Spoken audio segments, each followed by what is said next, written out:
အမှန်ကြီးတယ်908ကိုတောချောင်းလေး2ချောင်းချွေပြီးတော့အကြီးဆုံးကနန်းဖြစ်အောင်လုပ်ရမှာ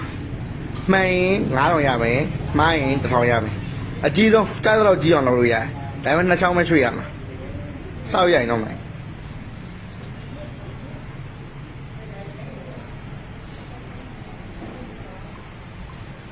တခြား စိတ်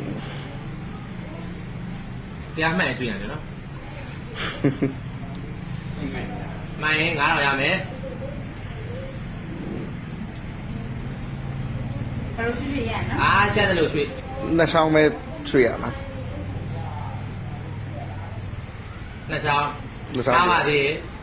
မာဒီအကြီးဆုံးမဟုတ်သေးဘူး ဒီတော့ဟို 1000ရေပါ1000 ဆက်တော့ တော်ရောပြီ